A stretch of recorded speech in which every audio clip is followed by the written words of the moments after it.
Dubai because of that. But like, I still don't think it registers in the top 5. Yeah.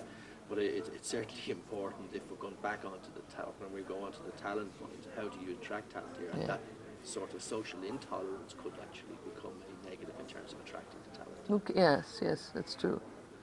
But in terms of the human capital here, I think too, when you're looking at, and I think we have to look in the wider context, not just Dubai.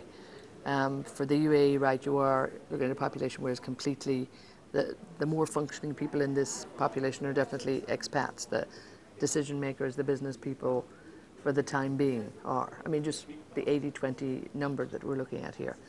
So how do you then build up? And we were just looking at some figures whereby there's no Middle East country, a university in a Middle East country that rates among the top 500 in the world. I mean, that's an awful lot. There's not one here.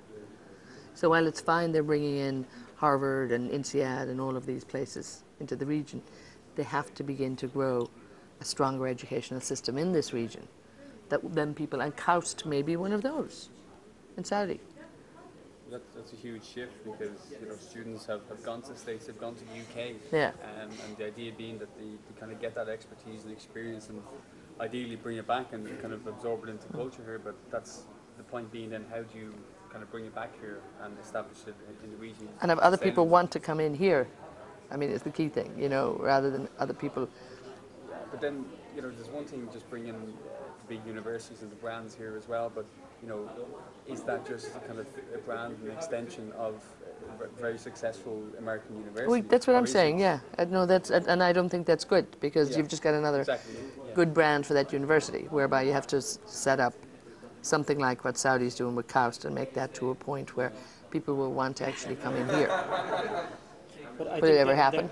I can't speak about it directly or name any names, but I was involved in a discussion indirectly about a plan to bring, to establish a new education identity in the UAE. Right. Not third level university, but an Eton type place, where it would be the start of inward education within the UAE and the greater GCC region, where they would see this place as the place to go. Yes. And even Arab expatriates in London and Paris would send their kids to be educated here. So I think there is an awareness of it, but it will take a while. I think what Anthony was trying to say, though, is it's not just about the education, it's the exposure to the Western culture. The education they get just being living abroad that they're bringing back, which we'd lose if they stayed here to be educated. There's a lot to be said for sending them off and them coming back with a lot more learnt than just what they got in the classroom. If you look at senior people in the Qatari government, for example, most of them have been educated in the States or UK, or just obviously France, mainly in Europe as well. But I mean, that's expertise that is coming back. To what extent is that being absorbed into the local Qataris indigenous population? I don't know. Again, you can make the contrast with senior expatriates coming over who really spoke Arabic, no one was able to interact with them. The Lebanese came in, they filled the gap of the intermediary. That's what happened. Today in Dubai, I think the big question mark is going to be Iran. If Iran is going to open up, that's with the best blessing for Dubai. Because you have, number one, the infrastructure to support all the international companies. Forget about financial services. Talking about all the other industrial logistics. Everyone's going to come to be based here. They're going to be able, because of the social element, the security element, the tax element, etc. Come and live in Dubai and commute. In 2 hours you're going to be in Tehran, in your office. 2.5 hours you're there. The education system is very important. When you have expat coming in, you need to have the right education system. I have today some friends from Iran. They come here, they put their kids at school in Dubai because they reach a level where the education system is not good over there. So that's something I think they've invested in this. Afghanistan is not doing well. Pakistan is not doing well. So Dubai will benefit from it. All the Afghani money, all the Pakistani money is also here. So you have the Iran, Pakistan, Afghanistan. As long as those remain unstable, that's a blessing for Dubai. And if Iran opens up, or Sunni. But fundamentally, Iran is exactly the same as Saudi Arabia. It's a theocracy. And the other model is Dubai.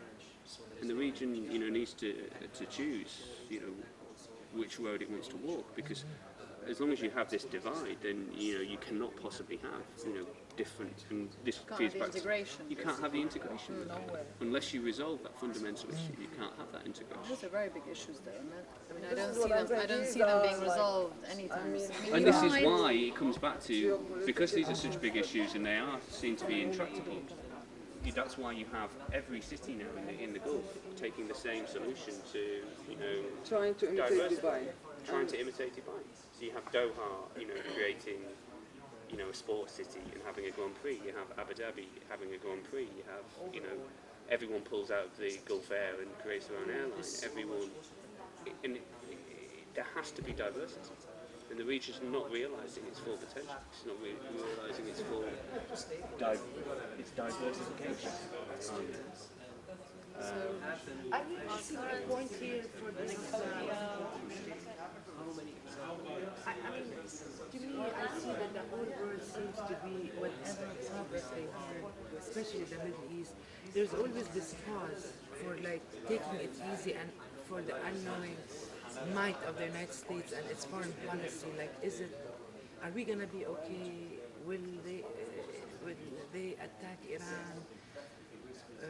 And then Iran says, oh, if they attack us, we're gonna attack our neighbors and things like that. I always feel that there is a reason for this region that you said it has all the potential, and His Excellency spoke about the 10th largest country in the world in area, Sudan. The potential in that country, but not to divert too much, but I feel that it is because of their fear, because they're under somehow of a deal with the US or with England or what have you. They seem to be stagnant, and then it looks like it's their fault. But there is a hidden reason. I see the tyranny coming from the super. How much they weigh versus the advantages you have to go and move to Beirut, or not to move to Beirut. As simple as that. I don't know. I have a feeling we're not going to agree on a yes or no. We're going to agree that. Maybe we should answer the question. I think the way Karim suggested by saying Beirut will definitely play a role, because this way we can say the question's too difficult to answer, yes or no. Beirut will definitely play a role as a gateway of sorts to the Middle East. Here's why we think it will, and list the positives. And here's why we don't think it will have I think so too. a overly large or overly significant role, and here's why we think that role is somewhat limited, and list the negatives or the strengths of some of the other. We might have yes 5 and yes, exactly. 5 yes and 5 no. Exactly. So Beirut will play a role for the following reasons: geography, human capital, etc. It won't play a role for the broader region for the following reasons, and that might be a way that everyone gets. We start with the no, and why not? Because I think it's difficult to argue that there will be a role that Beirut plays. I mean, it's already playing that role to a certain extent. You cannot say it won't play any role, and you cannot say it's the perfect place to be as a regional hub or as a gateway or whatever. For no, I think we all agree on the political turbulence, political uncertainty, more or less. Just to add one thing to that, it's not only security situation, but it's also policy making. It's very difficult in Lebanon to achieve anything. I mean, the will is there, and we know there are clear proposals as far as reform in certain areas, for example, the telecom or what have you, but it's they get mired in stagnation. It's really an uphill struggle. Or policy making in general, bureaucracy, So another no, bureaucracy. So if we are to reform, we probably know the steps, but it's not going to happen. There's not much confidence that it's going to happen anytime soon. Because there's a lot of political bickering that would stop it. Although the security situation may be under control, in terms of safety of. Any other no? We can talk about. We got world-class talent. You aspire, right? Where do you aspire? Can I give everybody another 5 to 10 minutes? Whoa, no. Formulating your arguments for against your motion in about 10 minutes will be. Really? So 10 minutes left. Okay? I think another thing is we're talking about the Middle East here, and we're saying that Lebanon is Middle East, as is Dubai. We've forgotten one huge thing, is that Pakistan, India, is that part of the Middle East?